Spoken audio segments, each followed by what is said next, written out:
We have Professor Baumeister from Max Planck Institute, Martinstrade, who will be giving the keynote lecture 2 today. And then we'll also have Professor Garib, who will be giving the talk on refinement. I would like to request Elena to introduce Professor Baumeister. It became a bit complicated procedure. Somebody has introduced me. I have to introduce Professor Baumeister. In general, I know Professor Baumeister for quite a number of years, but you have to be aware that he actually has been trained in biophysics in Düsseldorf, and he got his PhD under supervision Helmut Ruska. And if you remember on one of the lectures, and in my lecture, I have shown you the portrait of Ernst Ruska. Ernst Ruska has developed an electron microscope. He has got a Nobel Prize for the electron microscope. But he didn't do that by just himself. He was working with his brother and some of his relatives about development of the electron microscopy. And this development was take place initially in Düsseldorf. Then Ernst Ruska, after the Second War, he moved to Berlin, and he created another lab which was continued and developed by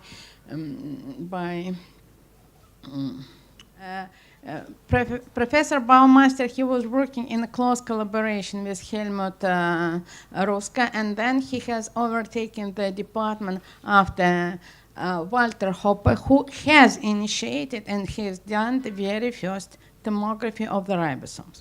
By that time, ribosomes we possibly were not even able to see, but since then, it was a great progress in development on tomography, and developed, and still in Martinsried, it's a very huge and successful department of electron microscopy and tomography. And I hope today we will hear about the modern achievement, advances, and results. Thank you very much for coming and sharing your experience with us. Does this work? Yeah. Okay. Well, thank you, Elena, for the introduction, and thank you, Natish, for inviting me to and for giving me a long tour of Kerala this morning. So I have seen much more than I ever expected to see of this area here.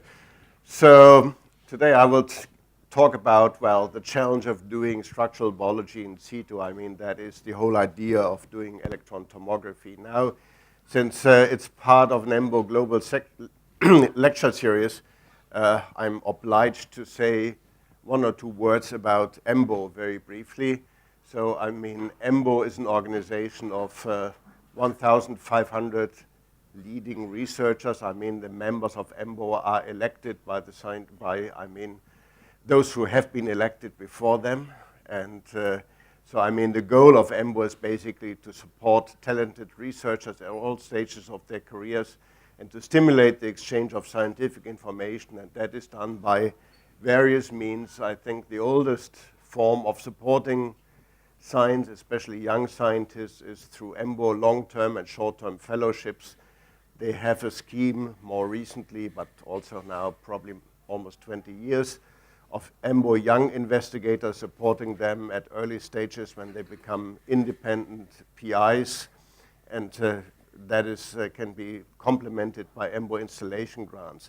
I think well-known are EMBO courses and workshops and lecture grants, I mean, like the one I'm currently on, and there are also a couple of awards. So much to EMBO. Now, I think I will begin a little bit sort of philosophical. I mean, so what is the idea of doing structural biology in situ? Why do we want to do that at all? I think it's fair to say that traditionally structural biologists take what we like to call a very reductionist approach. So what basically is done in one form or another is that cells are taken apart, the components are fractionated and purified, and then at the end of the day, they are studied by one or the other methods structural biology has at its disposal. I mean, X-ray crystallography, NMR, single particle analysis. So I think it's fair to say that I think this approach has been tremendously successful. If you look at the PDB or other databases, and I think today's biology would not be the same without, that divide and conquer approach. On the other hand, I think it's also fair to say that very rarely, discrete biological functions can be assigned to individual molecules. The functions in the cell arise to a large extent, by the interaction between molecules. So, and these interactions come in very different flavors. They can occur by building complexes, and these complexes can be stable enough to isolate them and to study them by, again, the established methods. But in many cases, these complexes are stable only under the environmental conditions of the cell.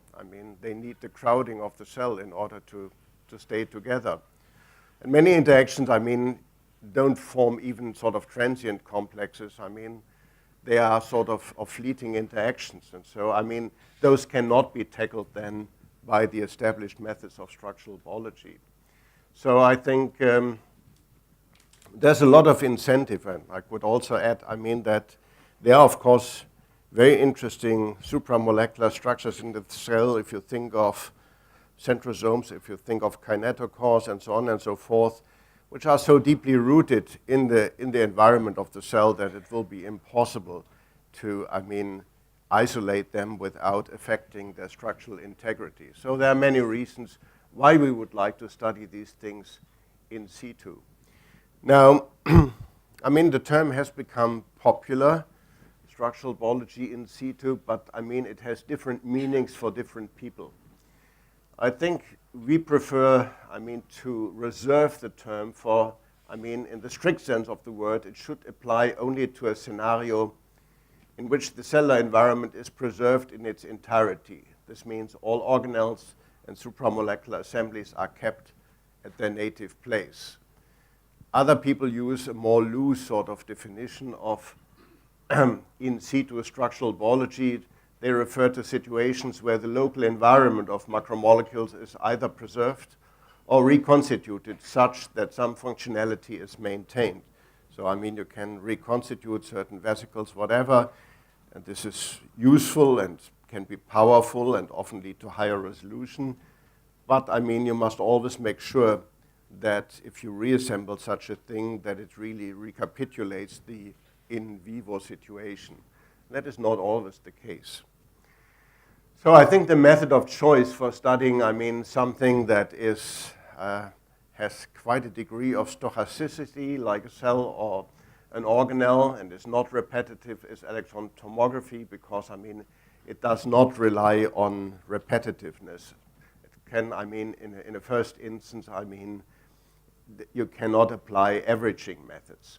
So I think at this stage of this course, and I think also given the background of the people in the audience, there's no need to explain how it is basically done. It is about taking tilt series, because unlike single particle analysis, we cannot piece the information, the 3D information together from molecules occurring in all sorts of orientations. Now, I think the idea of doing something like that, cellular tomography and in situ studies, is, as a matter of fact, very old. There's a very remarkable paper I like to refer to from R.G. Hart. He was at Lawrence Livermore Laboratory. It was published in Science. As a matter of fact, it was published the same year when Aaron Klug and David Erosier published their paper on the 3D reconstruction. And but unlike their paper, this is hardly ever cited. And this is quite remarkable, even though it wasn't a high-impact journal. So, and it was really a visionary paper. The title says Electron Microscopy of Unstained Biological Material, the Polytropic Montage. So the polytropic montage is something that is exactly synonymous to tomography. So if you read the abstract, with the use of an electronic picture scanning device and a digital computer, electron micrographs taken of a specimen along several different directions can be superimposed to form a montage that is more informative than the component images. Preliminary results indicate that one may thus study unstained, unshadowed biological material at high resolution. Now, why has this paper been ignored? There's one example, there's one 3D reconstruction taken with the means that were available at the time, but the structure was rather non-impressive, I would say. And the reason that it was rather non-impressive is basically that it was a frozen hydrated cell. And I mean, so basically in the reconstruction there were no recognizable features of any kind. So I think the whole situation changed, I mean, when it was recognized, and it was recognized, well, a few years later, as a matter of fact. I would say the beginnings of that, of cryo-EM in that sense, were in 72, 74. And these were two papers, I mean, which were presented at a very small meeting at the Cavendish Laboratory in Cambridge, organized at the time by Coslet and Peter Hawkes. There were only something like 10 participants. One participant was Don Parsons from Buffalo. Later he set up the laboratory in Albany. And what he had shown was that, I mean, he had built a hydration chamber, so he could look at specimens in a fully hydrated stage. And so, I mean, he showed that when he did an electron diffraction pattern of catalase, that under those conditions, fully hydrated, it diffracted to 2 angstroms. So that was a kind of an eye-opener. As a matter of fact, and just for curiosity, I was so impressed. I was by far the youngest participant of that meeting. I went home and built, copying his hydration chamber, something, but sadly it never produced any results. And as a matter of fact, I think also, I mean, beyond the diffraction pattern of catalase and 2 or 3 other papers, I mean also in Parsons' lab, I mean these hydration chambers were extremely cumbersome to use. So. But another participant at the meeting was Bob Glaser from Berkeley. And Bob had built, for completely different reasons, a cold stage, at that time liquid nitrogen cold stage. And so, I mean, he got the idea at the meeting, I mean, to try the same experiment, but now in a frozen hydrated state.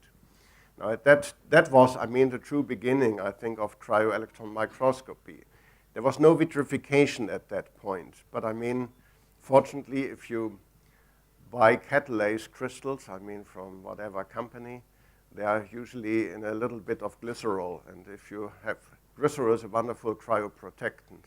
So if you freeze them, you don't need to be careful. You can freeze them as slowly as you want, and you still maintain the structure.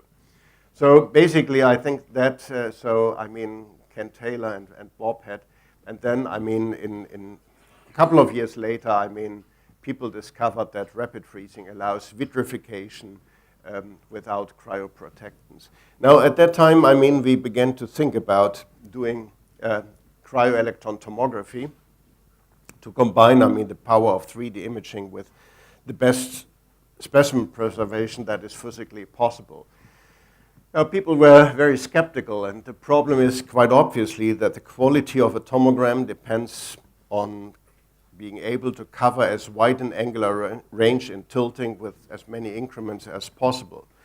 And that, of course, means many, many exposures to the electron beam. And even if you use low-dose mode, it is sort of tricky. Now, there are 2 solutions to the problem. And the one was, I mean, the concept of dose fractionation. Basically, so very briefly, it is trivial nowadays. You don't even think about it. But instead of spending the entire acceptable electron dose and obtain an image which, I mean, has some contrast and a decent signal-to-noise ratio, you distribute, I mean, the dose over the entire tilt series. So, I mean, of course, then, I mean, the images become more and more noisy, but you can carry it as far as you are still able to align the images. So, I mean, at this point here, there's still a clear correlation peak. That would not be acceptable any longer. So the second element was, so that was the concept, but I mean to translate it into practice, the element was automation.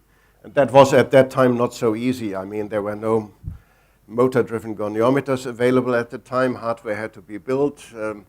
We were lucky. I mean, we had a CCD camera because one of our students, I mean, started a company, Hans Thies, to build to build CCD cameras. So, I mean, the tools became available then at the time.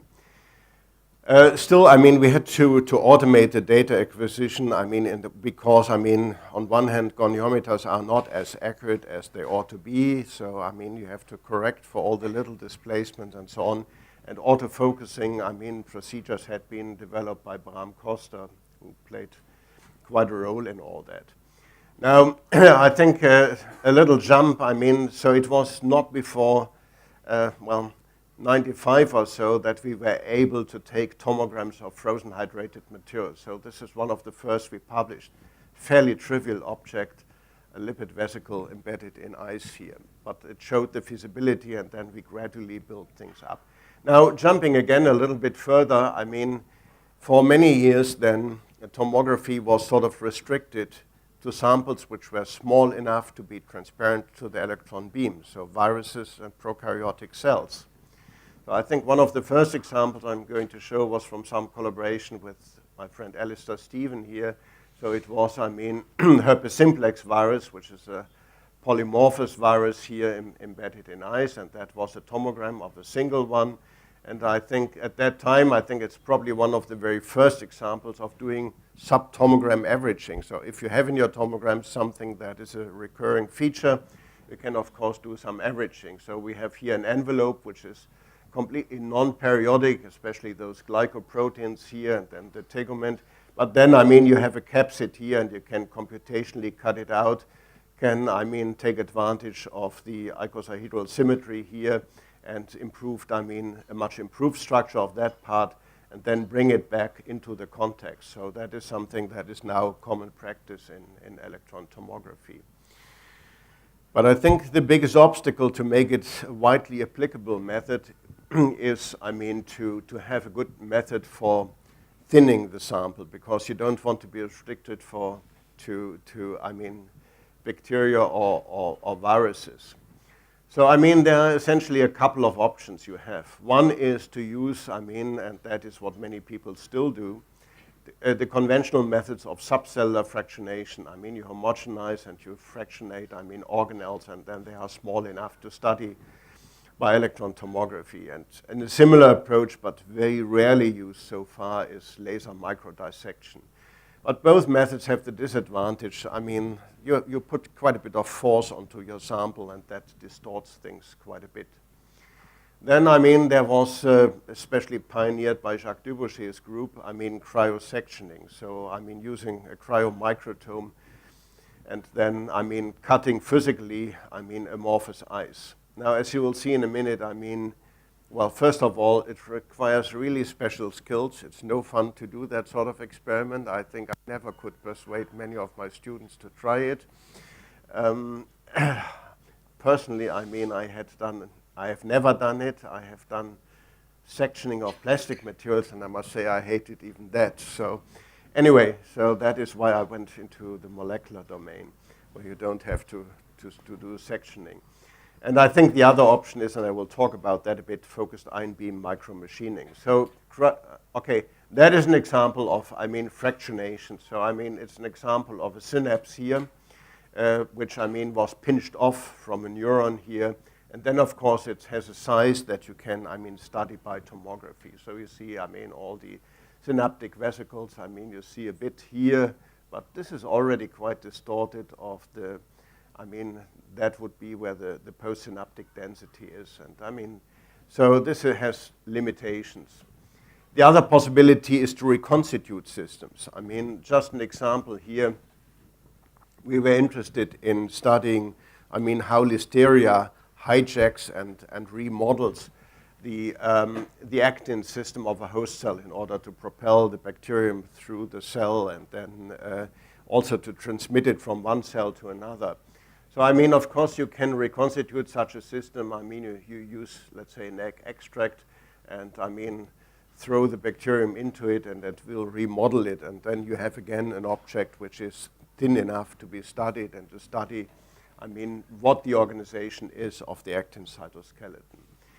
But we find all that a bit unsatisfactory. The other possibility is to grow cells directly on an EM grid. So here, this is a dictyostelium cell.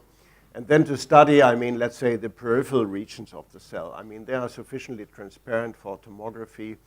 But I mean, there are large parts, I mean, especially everything around the nucleus, which even in a relatively thin cell is too thick to be studied directly. So cryosectioning is an option, but it's rarely practiced, I must say.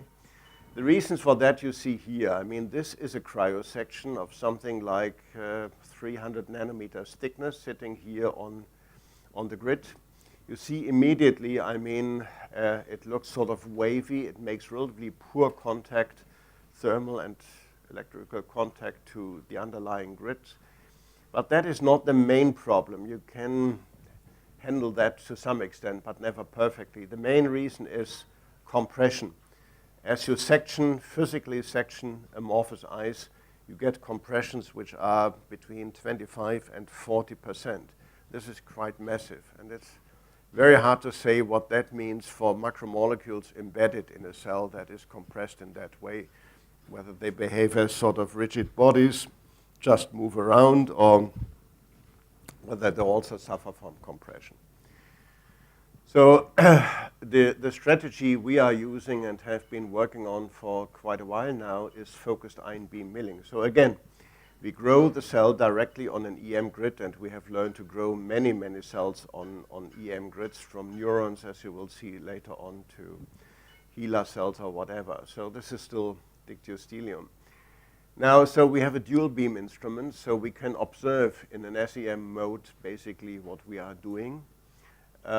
We have then a focused ion beam, in this case a gallium beam, which we use to ablate material here. Now, we were initially, I mean, we thought it was a risky thing to do. We were not sure what we would do to the sample. We were concerned a bit, but that sort of vanished quickly, that we might have penetration of ions. There is penetration of ions, but it's very sort of superficial, and it doesn't matter if you have a top layer with some gallium ions. The main concern was that we might have a temperature rise during bombardment with the gallium ions, and that might cause devitrification. But it turned out not to be the case. We carefully designed, I mean, little sensors, thermosensors, and there's a little bit of heating, but it's almost insignificant and far away from causing any devitrification. Contamination is a problem always, because, I mean, it is, as you see, a long workflow at the end of the day, and there's always the risk of ice crystal formation.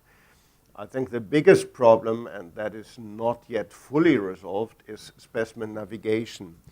You must keep in mind that, I mean, a eukaryotic cell might measure something like 20 by 20 micrometers, so 400, 500 square micrometers. And I mean, at the end of the day, the field of view of the tomogram is relatively small, and you want to hit the feature of interest, and that is not, and you must target that already, of course, during focused ion beam milling. Now, I think preservation, I think we don't need to go into that. I think it's well established now that everything remains vitrified, and these are just, I mean, lipid droplets, and you can, as a sort of an assay for showing that resolution is fully preserved. Now, we use different geometries in the FIP milling. I mean, one is what we create, let's say, a sort of a wedge or a ramp with a gradient of thickness across a cell. That is something which we did originally. It is relatively robust to do something like that, so this is what it looks like. So we ablate material under a very shallow angle, which also means that we don't have any deep penetration of the gallium ions.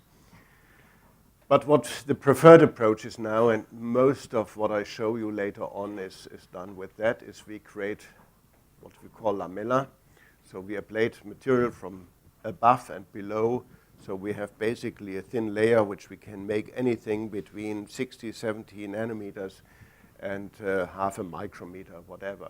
So we were concerned initially that this might be a very brittle thing. I mean, it's, after all, a very thin layer of ice supported only by the surrounding ice.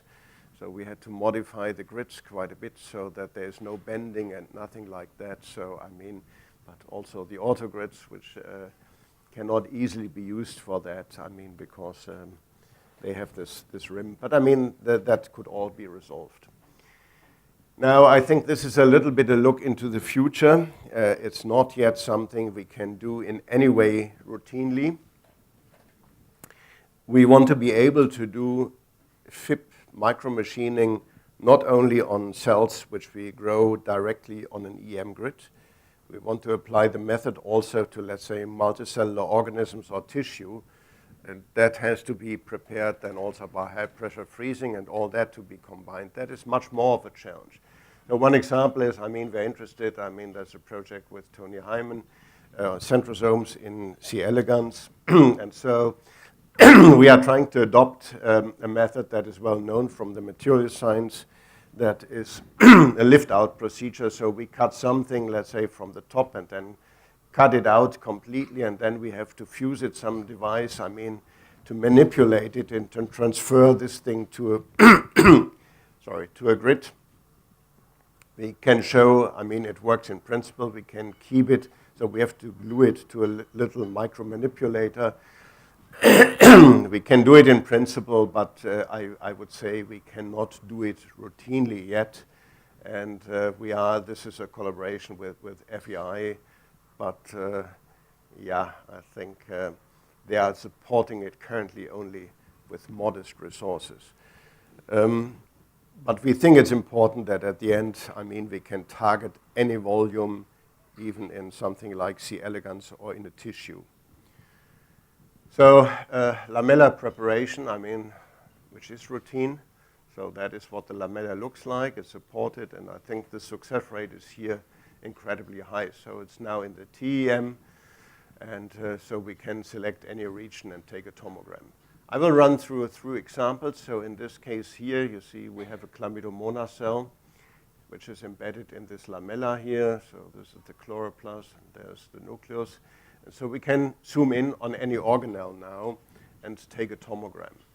So this is quite obviously a Golgi apparatus. We see, I mean, the COP vesicles, which are sort of pinched off from the Golgi system. We can, so we can move, well, here we move to another Golgi here. We see, I mean, now, I mean, those sitting closer to the front will see that the bilayer membrane is quite well resolved. We see features inside, I mean, the Golgi on the trans-Golgi side here. And we can, of course, do, I mean, some subtomogram averaging and some segmentation here without, I mean, any template. I mean, just, I mean, use the repetitiveness here of the structure to create averages and showing that, I mean, on that side of the Golgi, I mean, the space is really maintained by that, and we have some pretty good evidence that these are glycosyltransferases which form this ordered array. But that is, it still needs to be confirmed. So, I mean, we can target other things.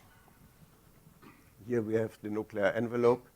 It started with ribosomes. This is, I mean, the endoplasmic reticulum here, started with ribosomes, and we can, of course, now cut out ribosomes here and do image classification and subtomogram averaging. I think the nice thing is we can do that, let's say, separately for ribosomes sitting on the ER, ribosomes sitting here on the nuclear envelope. I mean, that would never be possible with biochemical means of fractionation to separate them with that sort of cleanness. So, I mean, if you don't make a lot of an effort, I mean, and don't push the envelope, I mean, you get a decent reconstruction from, I mean, let's say 200 or 300 particles easily, which shows all the features. I mean, but I mean, the details, of course, of the translocon, for instance, I mean, remain invisible. Friedrich Förster in the lab has pushed it quite a bit further, and so has pushed it to something like, well, 8 angstrom resolution. And you see here now, I mean, the translocon is clearly visible. You see now the helices here in the membrane. So it's just one example of showing that, I mean, you can push things now with true in situ to sub-nanometer resolution. And I think that will become routine in the next few years. So Now, the workflow in most cases is quite a bit more complicated.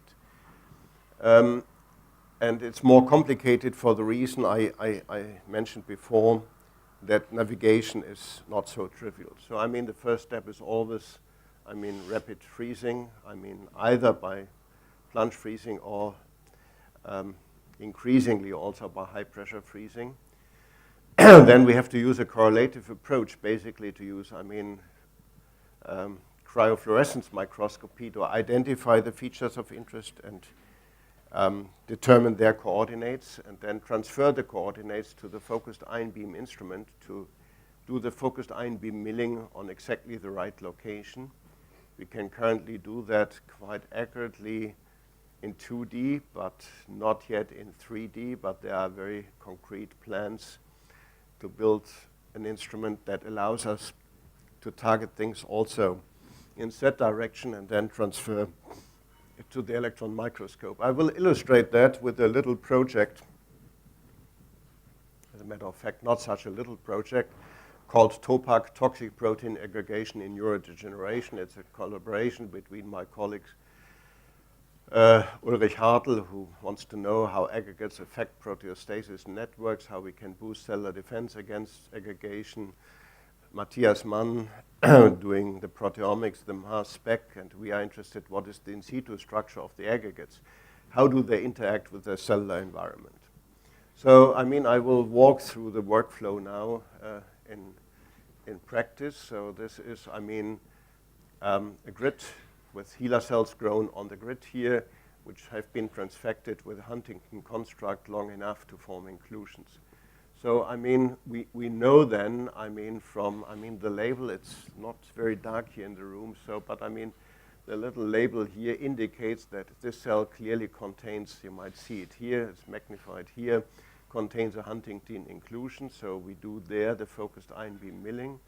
We have the lamella, we can still prove, I mean, it contains the Huntington aggregate, and now we look at it in the TEM, and that is now, I mean, here our inclusion surrounding by nucleus, etc. Now you see immediately contrast is low here. I mean, these fibrils are quite thin, and I mean, there's not an awful lot to see. So this was a tomogram as we could take it, let's say 2 or 3 years ago. You see, I mean, there are some vesicles embedded in this fibril network, but you would immediately see that, I mean, given, I mean, the low contrast here, automated segmentation would be a challenge. So, I mean, this would not be a trivial thing to do. So that is, I think, why we pushed at the time, I mean, for the development of a new and functional faceplate. I think, again, many people have heard about that. I don't need to go into much detail, but I think just, well, let's briefly say, so I mean, it was always the idea to do something similar to a Zernike faceplate in light microscopy, because as you know, if you take an image of biological material in ice in focus, I mean, there's hardly any contrast.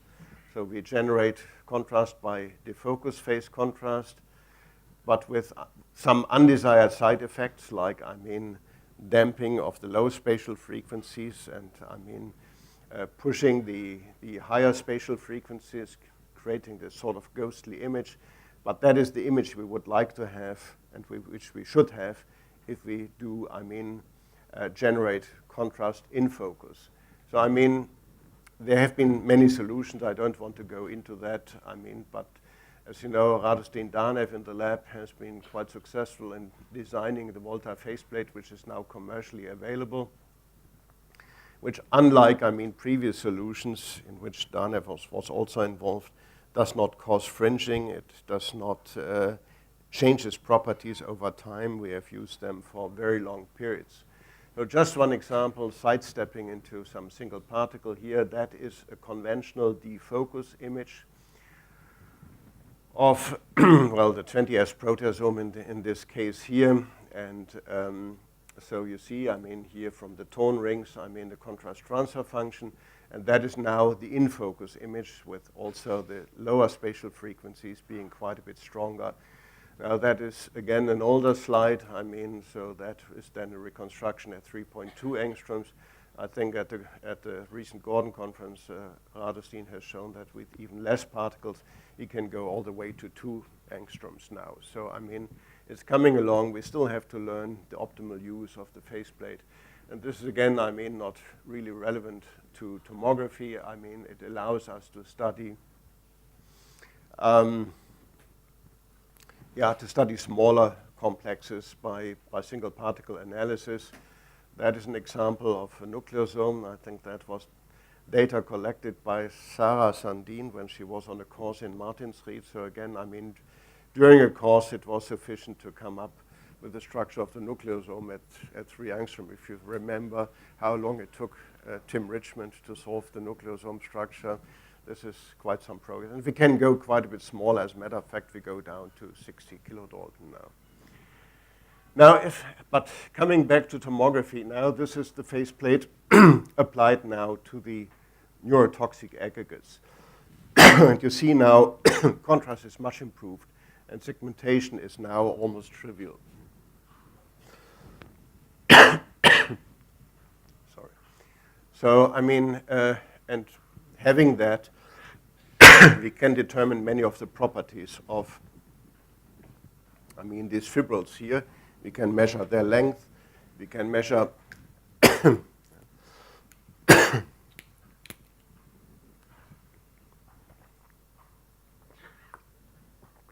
we can get a measure of their stiffness, I mean, by measuring their persistence length. So they're a little bit more flexible than actin, for instance. So we have a persistence length of less than a micrometer, and so on and so forth. We were worried at the time that the fact that we had labeled in order to guide the micromachining things with GFP might cause, I mean, some changes of the structure. So that is now, I mean, the construct with GFP. And what you see here on the raw data is that the fibrils are indeed sort of decorated, I mean, with small particles. So this is the GFP. The question is, does the GFP change the properties? So we worked quite hard to confirm that this is not the case. I mean, it's a little bit less densely packed, but I mean, in terms of the main properties, I mean, the GFP did not change things. But you must always be aware that even, I mean, GFP as a label can introduce problems. So this is now the sort of thing we are doing here with these data. We are studying how it interacts with the endoplasmic reticulum. There's a very strong interaction. The forces are obviously sufficient to punctuate the membranes of the ER. So you see, I mean, here there's what you will turn red now is part still of a continuous endoplasmic reticulum. The white vesicles are vesicles derived from the endoplasmic reticulum. We have shown that by labeling, which are now trapped inside these neurotoxic aggregates. And now this was, again, a bit artificial situation because it was, I mean, in HeLa cells. So meanwhile, we had also expressed them in primary neurons. And so, I mean, we can do the same experiment with a primary neuron here. And you see again, I mean, the sort of radial organization of fibrils in such a neurotoxic aggregates.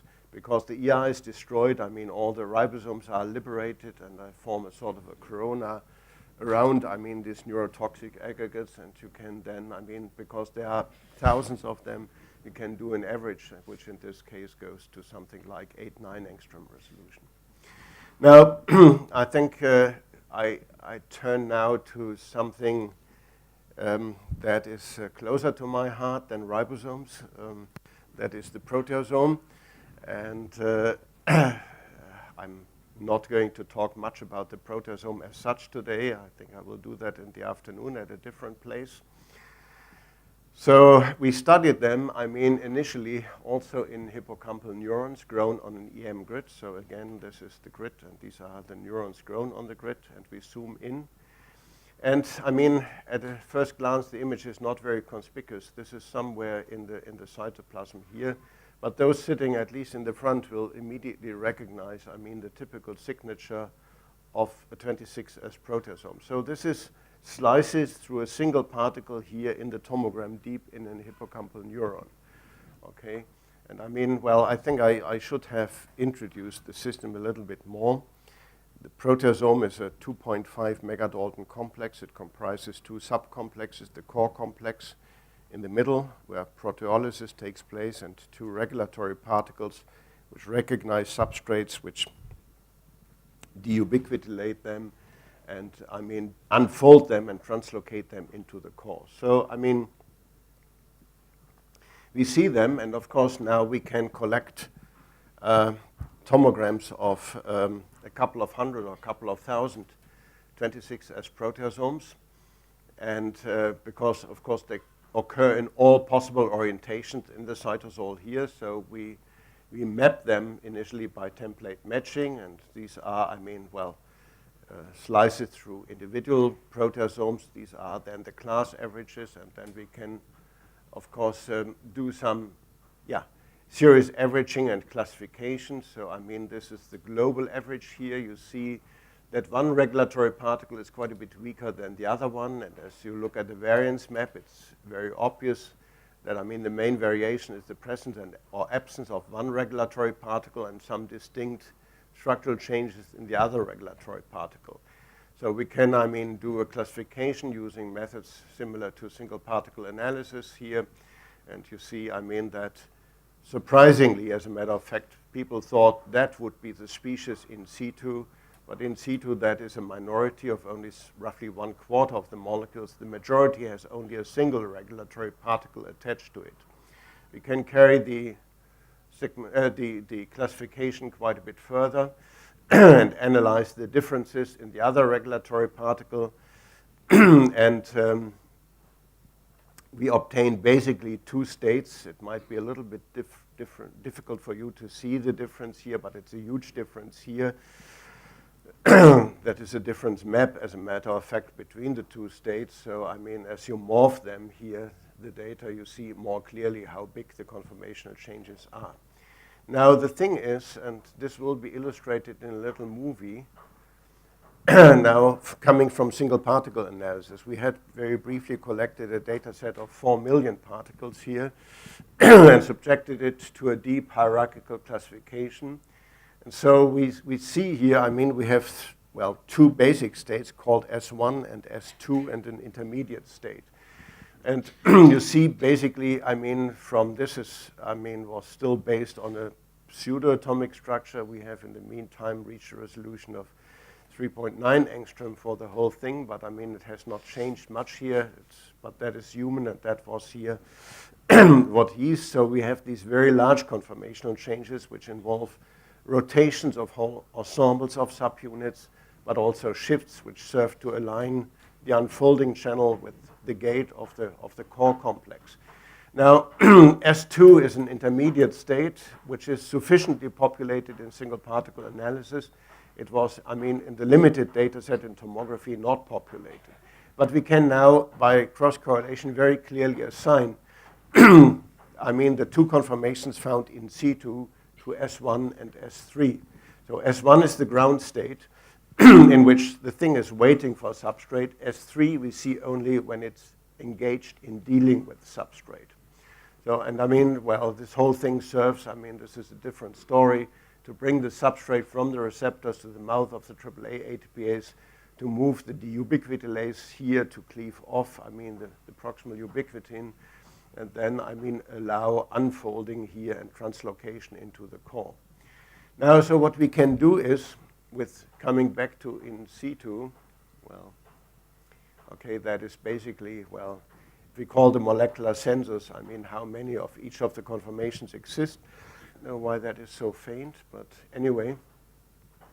The nice thing is that we can keep track of where, which molecule is. We know, that, for instance, what we call the ground state, those waiting for substrates are in green here. We can map them back to the tomogram, and this one here is in the commitment state. So that is dealing and transacting substrate here.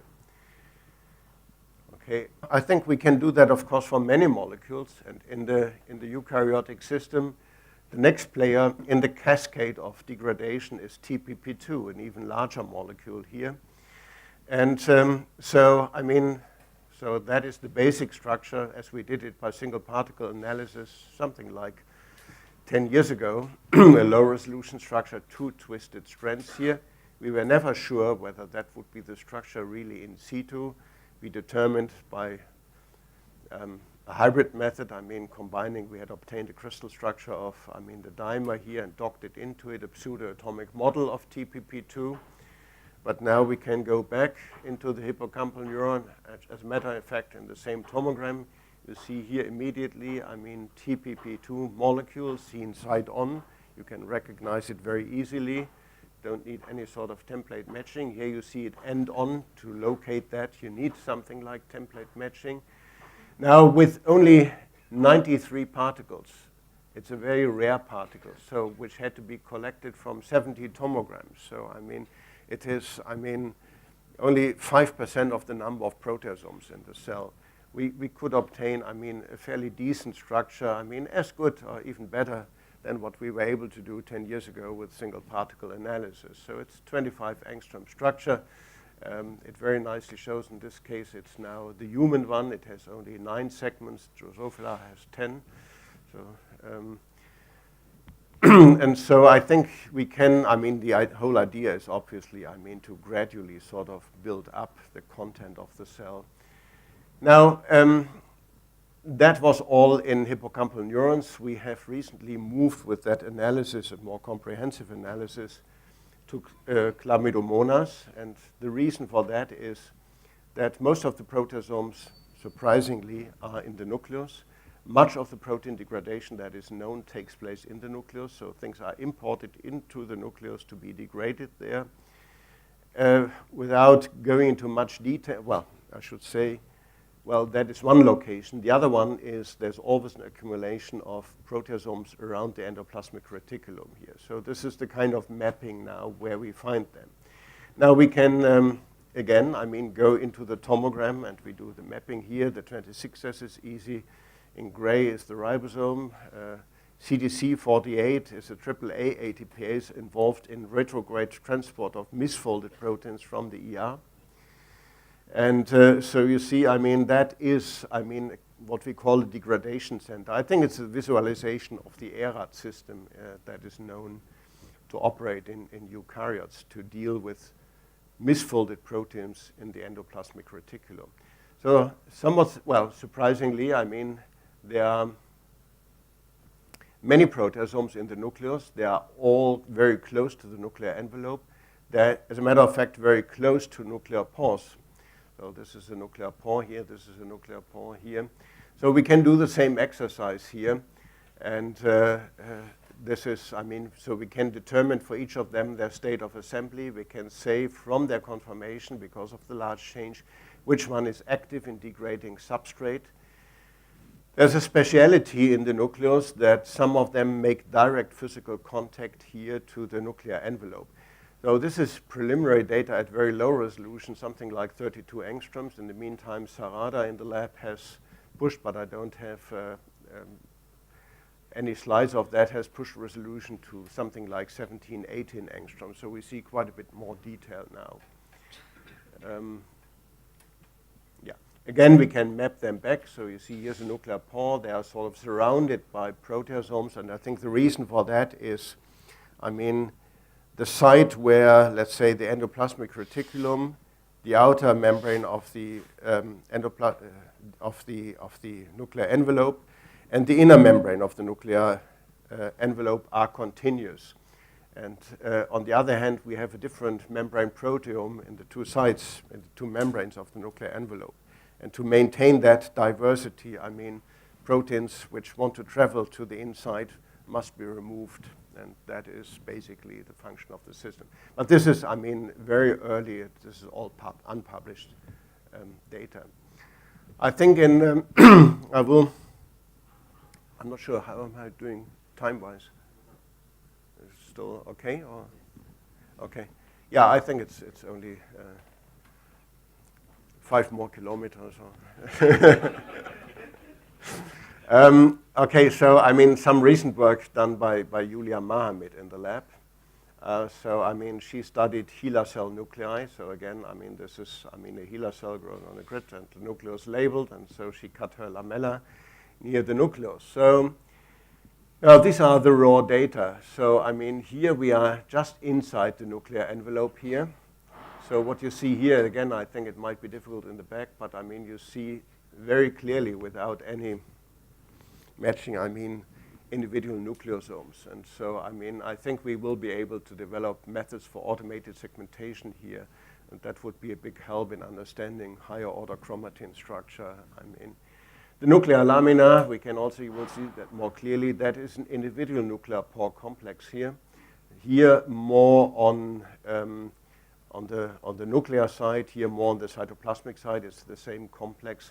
And here you see we are on the outer surface of the nuclear envelope, and you see these polyribosomes here. Now we can analyze these things more in detail. That is a segmentation here. So I mean, well, in red, these are actin filaments, and these are microtubuli cut into, you see very nicely, I mean, the polysomes here. But I think well, let me use as the only example here the nuclear pore complex. So this is the difference now between the same sample, but here taken without the faceplate and here with the faceplate. So I mean, those sitting in front again will see the contrast transfer function here. So contrast is very much improved. As a consequence, we were able to obtain a decent, not the highest resolution structure of a nuclear pore complex, averaging only over 5 molecules here. So this is, I mean, I think pretty good and pretty important. Why is it important? The reason is that, I mean, I think a nuclear pore complex is not a strictly deterministic structure. So, I mean, these are different nuclear pore complexes from the same tomogram, as a matter of fact, and you see they have differences in diameter of something like 13%.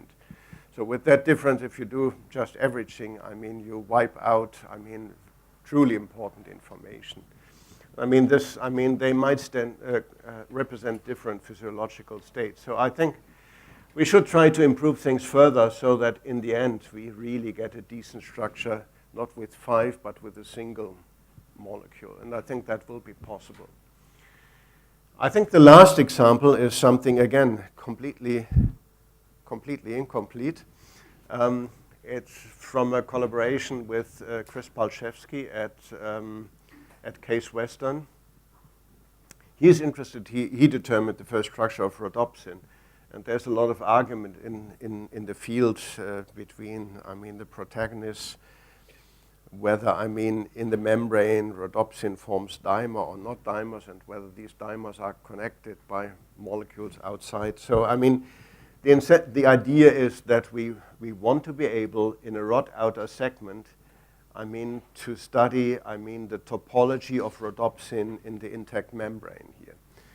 So we had a first attempt on that, you see, almost 10 years ago. We published sort of an OK paper in JCB, but that is what we could do at the time. And the reason was very simple, that, I mean, we can isolate these rod outer segments relatively easily, but they were too thick for tomography. So the data quality was not great. Now, with focused ion beam now in place, I mean, things look very different. I mean, these are the disks of the rod outer segment here. We begin already to see quite a bit of detail here. We have improved the imaging conditions recently even further. So now I think we see already in the raw data a lot of, you see also the thing is quite well ordered, but not perfect, of course, but we can compensate for that. So we have done only preliminary averaging. So we have, I mean, the end is quite interesting. This is an enormous membrane curvature here. There are 2 candidate proteins which cause that curvature, and we obtained already here a decent average of that part of the membrane. This is the first time that we look at something at an intrinsic membrane protein with tomography. And we have done some preliminary work now, I mean, without template, taking a small patch, correlating it, and creating a preliminary average, and we begin to see that we have something like dimers there. A little advertisement, I mean, if you're interested in assemblies and machine, we have recently completed in a collaboration, I mean, with my co-authors, Louise Johnson and Richard Perham. Both of them unfortunately passed away. before the book was completed. It just came out. So as Michael Rossman wrote in the foreword, the book covers almost every basic biological topic at the level that will allow the inquisitive reader to quickly absorb the fundamentals in terms of the currently available structural information. So highly recommended reading. So this is, I mean, the acknowledgement. I think I've listed here only the people who were seriously involved in the tomography, mostly in the technology development. Jürgen Plitzko and Julia a lot with the focused ion beam. Friedrich Förster more on the image processing side. Radostin Danev, of course, with the development of the faceplate. Mariam is the main user of the faceplate. Felix and Ruben. They, I mean, have worked on the neurotoxic aggregates. Fuku, I mean, did the work on TPP2, and Sarada is currently together with Ben. I mean, she is doing the work on the nuclear 26S proteasomes. And I thank you for your attention.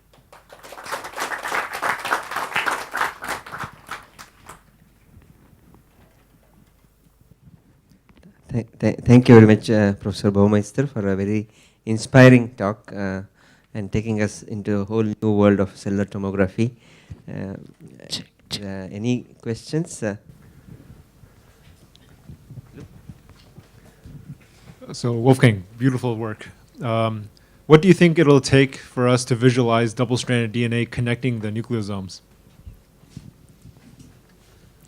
In situ. Yeah, of course. That is, I think I'm a modest person. I think I'm happy if something we are seriously working on, I mean, to develop tools for the segmentation of, I mean, the nucleosomes, at least in the periphery, and hoping to establish the connectivity. Okay, I mean, I'm not yet. Come in the middle. Okay. Yeah, I'm not yet sure. We will use a different system for that.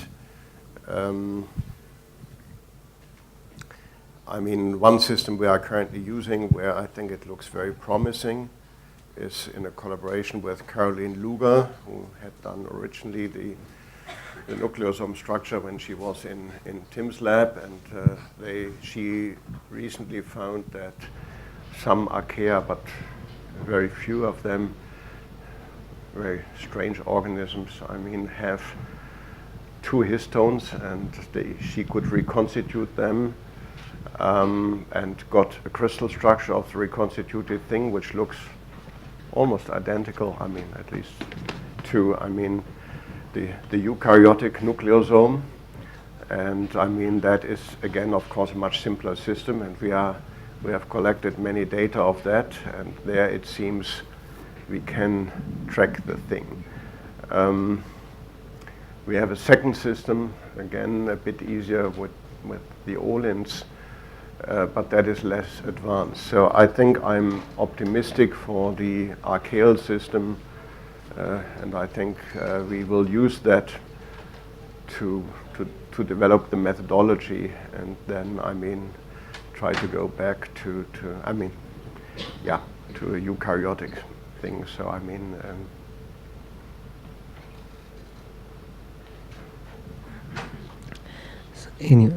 Jayati? It's really a mind-blowing presentation. Thanks for sharing this with us. I just want to know how to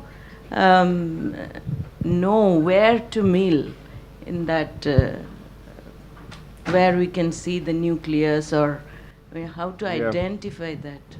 well, I mean, that is one reason why we do currently relatively, well, a large number of experiments with Chlamydomonas.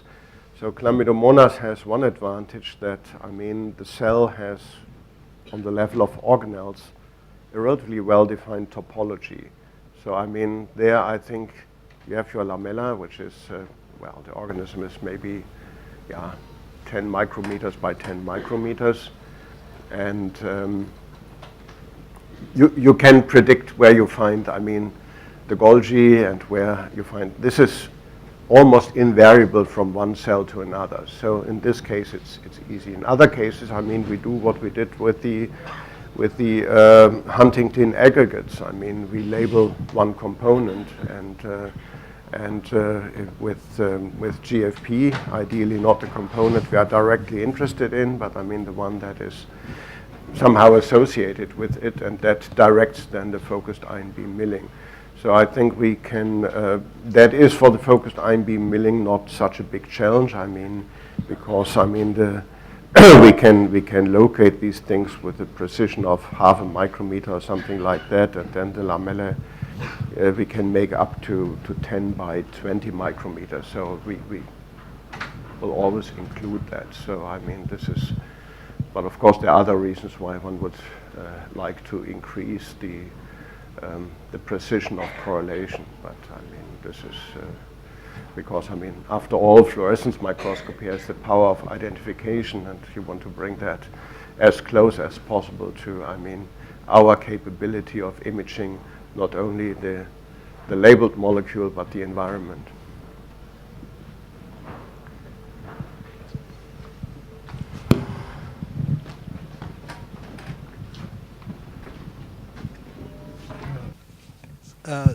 How uncrowded the environment in the cells need to be in order to visualize the particles? And like, is there a minimum number of particles which you need for the subtomogram averaging? The first part was about the crowding. Yeah. Yeah, I mean, well, it's an interesting question. I mean, it's a second reason why we do currently a fair number of experiments with Chlamydomonas. It seems that these algae are a little bit less crowded than other eukaryotic cells. But I mean, I think, by the way, an interesting experiment we are currently doing is to use tomography to measure crowding. Okay, so it's quite powerful. I mean, because you need some calibration, but that we have done, and then you can measure crowding in different cellular compartments. So mitochondria are more crowded than other compartments. So it is, as you have seen, I mean, in the HeLa cells there, I mean, the crowding is not such a big problem, but it is facilitated somewhat by if it's less crowded. How many particles? I mean, I showed you 2 examples. I mean, the proteasome work was initially done with something like 1,000 or so particles. What you saw then, TPP2, was something like 90 particles only, but from 70 tomograms. And it was a pretty well-defined structure. That is, again, where the faceplate helps enormously. I think we can get it down quite a bit further. And this is necessary because, I mean, not all proteins are abundant. Well, as I said, this was already 70 tomograms. But the good thing is, I mean, these were tomograms which were collected for the proteasome, so it was not new data collection. I mean, there's an enormous wealth of information in each of these tomograms, which is normally not exploited. And it's not exploited because also, I mean, a comprehensive search of everything is computationally expensive. But we have just come to an agreement with Google that they make their computer power available to us because they are interested in it. So it's, I think we are aiming for a much more comprehensive mapping, not of everything, but of course of the protein degradation pathways we are interested in. Thank you. Darling?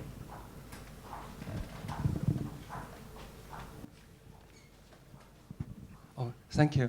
And I have one question. I don't know if it's suitable. Since we have already achieved the resolution below 2 angstrom, and in the single particle reconstructions, and also meanwhile we have available liquid holders to allow us to see things in liquid condition in TEM.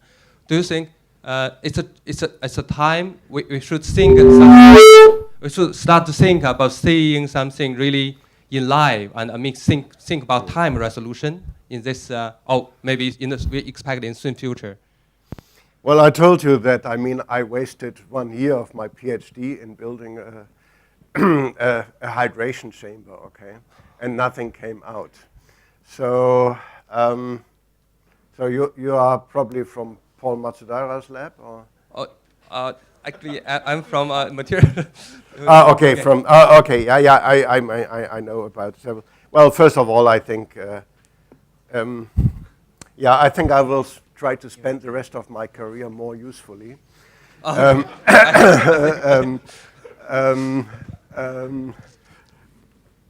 I mean, one thing is, I mean, in liquid, I mean, to do tomography, I mean, you have Brownian motion. I mean, and so, I mean, currently it takes typically, let's say, 20 to 30 minutes to take a tomogram. So I think you can expect that it will look pretty blurred. So, I mean, I think I don't want to elaborate more on that. It's not a direction I'm going into. I don't want to go into the controversy of, I mean, whether things are more radiation sensitive under those conditions or less radiation sensitive. I think that should be worked out by those who,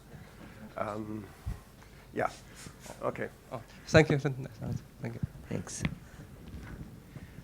Essentially on that line, since you have to freeze it, so is it now impossible to look at something on a time-resolved manner? Because if you...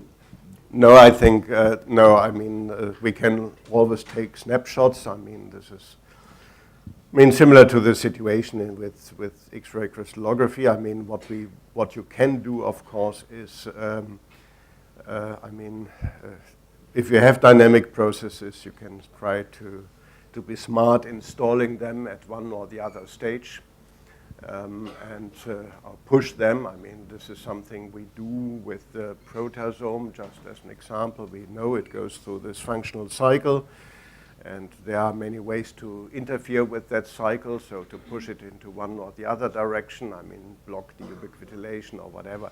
So I think you can only be smart on the biochemical side in trapping one or the other state and make sense out of it.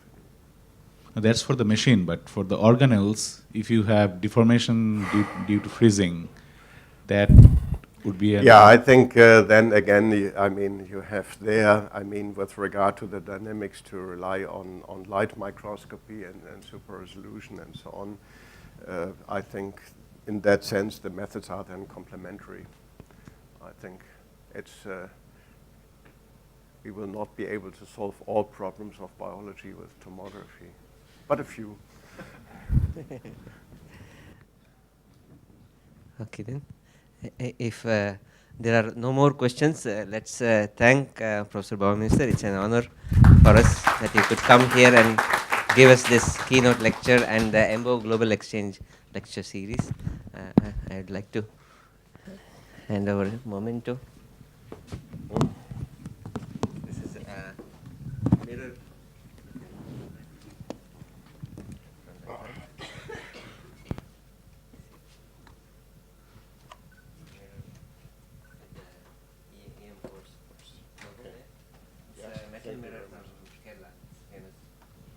Okay, thank you very much. Thank you. Okay.